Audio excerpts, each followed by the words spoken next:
So guys, for the first step, you want to head over to search and type in Registry Editor. Click on it, and then click on yes. And then once you're on this, you can follow everything I'll be doing up here. So first you want to expand history classes root.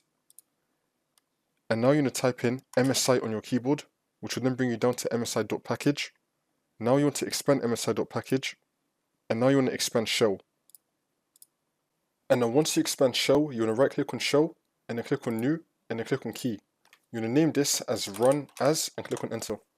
Make sure that you use the same spelling and you type it as lowercase. Now once you're in this, you're going to double click on default, and you're going to type in the validator, install space as space, and then the @ administrator, and then click on OK.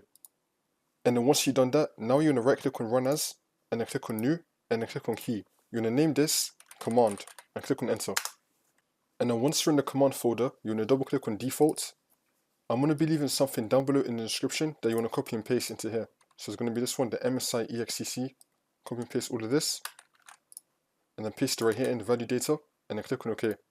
Now you just want to restart your computer, and then the problem should be fixed.